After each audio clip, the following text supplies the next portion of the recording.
நம்ம வந்து டிவிகேக்கு தான் சப்போர்ட் பண்ண போகிறோம். எதுக்குன்னு பார்த்தீங்கன்னா உமன்ஸ்க்கு வந்து இங்கே வந்து இதே இல்லை, ப்ரொடெக்ஷனே இல்லை. ஏன்னு பார்த்தீங்கன்னா இப்போ இந்த நேற்று கூட பொம்பளை பிள்ளைங்களை வந்து ஒருத்தன் கை நீட்டி இழுத்தியான். அது வந்து போலீஸ்காரன் ஏன் கேட்டால் அவன் கட்சி குட்டியை காமிக்கிறேன். எதுக்குன்னு கேட்டால் நான் வந்து டிஎம்கே என்ன அதனால நான் வந்து இழுப்பேன் அப்படின்றேன். ஏன்னு கேட்கும் போது போய் போலீஸ்காரனை வந்து கட்சிக்காரன் வந்து இருக்கேன் பார்த்தா. இது பார்த்தீங்கன்னா காலவாசல்கிட்ட கரெக்டாக நம்ம ரவுண்டானகிட்ட நடந்துச்சு. அப்படியே அதை பார்த்தீங்கன்னா போலீஸ் அப்படியே மூடி மறைச்சிட்டாங்க. என்ன கதைன்னு கேட்டால் நான் இந்த மாதிரி டிஎம்கே கட்சியில் இருக்கேன், டிஎம் கட்சிகளுக்கு வந்து அதை வந்து பார்த்து அப்படியே மூடி மறைச்சிட்டாங்க. என் கண்ணால் பார்த்தேன் நான் அதை. என்ன அதுவும் இல்லாமல் சாலையில் நடுவில் நிப்பாட்டினேன் காரை. என்னன்னு பார்த்தா டிஎம்கே கட்சிக்காரன். ஆனால் அவங்க இஷ்டத்துக்கு நீங்கள் நிப்பாட்டுவீங்க. நாங்கள் வந்து இழிச்சவங்க நின்று வேடிக்கை பார்த்துக்கு இருக்கானே. ஊர் ஓரத்தில் எவனாச்சும் போனானா நிப்பாட்டிக்கிட்டு நான் டிஎம்கே கட்சின்னு தெரிவிங்க. 2026 இருக்கு. என்ன நாங்க தான் வருவோம். என்ன வந்து உங்களுக்கு இருக்கு டிஎம்கே அதோட அடிச்சு நொறுக்கணும் வக்கியால. 2026 எலெக்ஷன்ல நீங்க யாருக்கு சப்போர்ட் பண்ண போறீங்க? என்ன காரணம்? சப்போர்ட் பண்றேன்னா சீமானுக்கு தான் சப்போர்ட் பண்ணுவோம். அது என்ன காரணம்னா மக்களுக்கு நல்லா செய்வாங்க.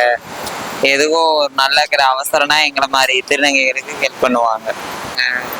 அவர்கிட்ட வந்து கொரோனா டயத்தில் நாங்கள் எங்கள் சாப்பாடு கொஞ்சம் கஷ்டமாக இருக்குன்னு சொல்லி கேட்டக்கு சீமான் வந்து நாங்கள் சாப்பாடுக்கு இல்லாட்டையே எங்களுக்கு ரொம்ப ஹெல்ப் பண்ணார். முனிச்சாலில் கொண்டாந்து எங்களுக்கு வீடு தேடி கொண்டாந்து கொடுத்துட்டு போனாங்க.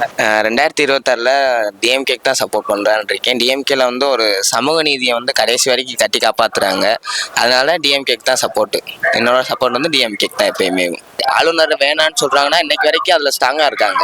விஜய் மாதிரி அந்த சென்னை யூனிவர்சிட்டி பிரச்சனை அப்போ ஆளுநரை போய் சந்திக்கல. மாநாட்டில் வந்து ஆளுநரே தேவையில்லைன்னு சொல்லி பேசினவர் தான் வந்து விஜய். அது எல்லாத்துக்குமே தெரியும். ஆனால் அந்த யூனிவர்சிட்டி பிரச்சனை வந்தேனே ஆளுநரை போய் எதுக்கு சந்திக்கணும்? ஆளுநர் வேணான்னு சொன்னார்ல, அவரு ஏன் சந்திக்கணும்? எல்லாத்துக்குமே தெரியும். ஆனால் இப்போ வந்து சட்டப்பேரவையில் என்ன நடக்குதுன்னே தெரியும். ஆளுநரை வேணான்னு சொல்லி இன்னைக்கு வரைக்கும் சொல்லிக்கிட்டே இருக்காங்க. அந்த ஒரு நிலைப்பாட்டில் ஸ்ட்ராங்காக இருக்காங்க. அவங்க உறுதி அளிச்சதை நிறையா விஷயங்கள் செஞ்சுக்கிட்டு இருக்காங்க.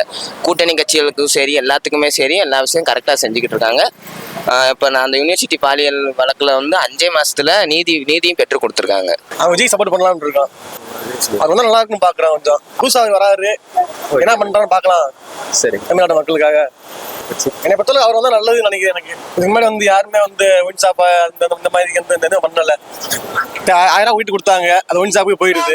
அதனால இந்த வருஷம் விஜய் வந்தா கொஞ்சம் ஏதாவது புண்ணியமா இருக்குன்னு பாக்குறான் தமிழ்நாட்டு மக்களுக்கு. 2026 எலெக்ஷன்ல நீங்க யாருக்கு சப்போர்ட் பண்ண போறீங்க? 2026 எலெக்ஷன்ல வந்து முந்தி எப்படி காமராஜர் ஆட்சி நடந்துச்சோ அதே மாதிரி காமராஜர் ஆட்சி இப்போ கொண்டு வரணும். காமராஜர் காலத்துல வந்து எல்லாமே பெர்ஃபெக்டா இருந்துச்சு. காமராஜர் வந்து காங்கிரஸ்காரு. இப்ப காங்கிரஸ் தான் சப்போர்ட் பண்ணுவோம். ஆமா, காங்கிரஸ்னா இப்ப திமுகவுக்கு தான். காங்கிரஸ் எதோட கூட்டணியோ அதோட அவங்களுக்கு காங்கிரஸ் தான். சரி, திமுக வந்து வேலையே எடுக்க மாட்டேங்கிறாங்க. அது சரி, கவர்மெண்ட் ஜாப் அதுதான். என் பிள்ளை தாய்மாமன் எங்க மக்களுக்கு ஓட்டு அணைக்கேன்னு பாடிபடி 1.5 கஞ்சினார். அண்ணன் பால் பண்ணேன். யாருக்கு சப்போர்ட் பண்றதை விட எந்த ஒரு கழகம், திராவிட முன்னேற்ற கழகமோ இல்ல தமிழக வெற்றி கழகமோ எந்த கழகம் வந்தாலும் என்னோட கருத்து என்னன்னா, காந்தியடிகள் சொன்னது வந்து நம்ம நாட்டோட முதுகெலும்பு எதுனா கிராமங்கள்னு சொல்றாங்க. இப்ப இருக்க அன்பில் மகேஷ் அவர்கள் எல்லாரும் கல்விக்கு முக்கியத்துவம் கொடுக்குற மாதிரி கிராமத்துல இருக்கிற குழந்தைகளுக்கும் கல்வியை முன்னேற்றி கொடுத்தா, ஒரு குடும்பத்துல ஒருத்தர் ஒரு அரசு வேலை வாங்கிட்டா அந்த குடும்பம் அடுத்தடுத்து முன்னேற வாய்ப்பு இருக்கு. எந்த கழகம் வந்தாலும் அது முன்னேற்ற கழகமா கல்விக்கு முக்கியத்துவம் கொடுத்து கல்வியை வளர்ச்சி அடைஞ்சு அதை கொஞ்சம் சரி பண்ணணுன்ற ஒரு கருத்து தான். மற்றபடி எந்த கழகம் வந்தாலும் அது வெற்றி கழகமாவே இருக்கட்டும். அது தமிழக வெற்றி கழகமோ திராவிட முன்னேற்ற கழகமோ இல்ல அனைத்து இந்திய அண்ணா திராவிட முன்னேற்ற கழகமோ எந்த கழகம் வந்தாலும் வெற்றி கழகமா இருக்கணும். தமிழ்நாட்டை கல்வியை வளர்ச்சியை முன்வைக்கணும்ன்ற ஒரு கருத்து தான். 2026 எலெக்ஷன்ல வந்து நீங்க யாருக்கு சப்போர்ட் பண்ண போறீங்க? என்ன காரணம்? என்ன விஜய் நாங்கள் தான் போகிறோம். எல்லா வருமானத்தையும் விட்டுட்டு மக்களுக்காக ஏதாவது செய்யணும்னு சொல்லி வந்துட்டு இருக்காரு. அதுக்காக நம்ம சப்போர்ட் பண்ணி தானே ஆகணும். வேற அது எல்லாரும் இருக்கிறத அவங்களே அனுபவிச்சா போதும்னு நினைப்பாங்க. அவங்க இருக்கிற அவ்வளோ சம்பாதிக்கிறத யாருக்காக செலவு பண்ணணும், மக்களுக்காக செலவு பண்ணிட்டுருக்கா. மக்களுக்காக அவர் சொன்ன ஒரே விஷயம், மக்கள் நீங்களாக கொடுத்த காசு இருக்கிறோம், இதை அவங்களுக்காக செலவு பண்ண வரேன்னு சொல்லி அண்ணன் சொல்கிறார். அதனால் இந்த வட்டம் அண்ணனுக்கு தான் கண்டிப்பாக ஓட்டு. மை சப்போர்ட் அண்ணனுக்கு தான். இதுக்கு மேலே அண்ணனுக்கு சப்போர்ட் பண்ண என்னென்ன பண்ண முடியுமோ எல்லா வகையிலும் நான் சப்போர்ட் பண்ணுவோம். என்ன காரணம்? ஸ்டாலினுக்கு நாங்க சின்ன வயசுல இருந்தே திமுக போட்டவங்க இன்னைக்கு புதுசா மாறிக்கிற முடியாதுல்ல. ஆமா, நம்ப முடியல. யாரை நம்புறது? புதுசா வந்தவங்களுக்கு வாய்ப்பு கொடுக்கலாம். ஆமா, அவங்க என்ன 4 நல்ல ஓட்ட எல்லாம் தெரிஞ்சிருப்பாங்க, செய்யறாங்க. திடீர்னு வர்றவரு எனக்கு நாள் செஞ்சு விட்டாருன்னா உள்ளது முள்ளடா சாமியா போயிடும்.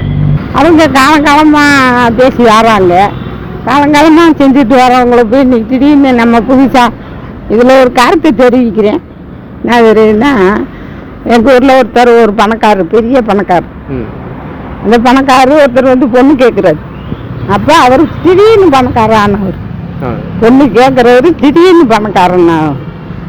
அந்த பரம்பரையாக பணக்காரராக இருந்தவங்க என்ன சொல்கிறாங்க, பரம்பரையாக பணக்காரவங்க இருந்த பொண்ணு இப்போ வந்து பொண்ணு பணக்காரன் ஆகி பொண்ணு கேட்குறவர்கிட்ட, ஐயா நீ புது பணக்காரன், அதனால உனக்கு பொண்ணு இல்லை. எங்களை மாதிரி எங்களை வருஷத்துக்கும் காலத்துக்கும் எங்களை மாதிரி வாழ்ந்து வந்தவங்களுக்கு தான் நான் பொண்ணு கொடுப்பேன் அப்படின்னா, ஒரு பொண்ணு கொடுக்குறதுக்கே அப்படி இருக்குன்னா அரசியல் சமாச்சாரம் எப்படி இருக்கும்?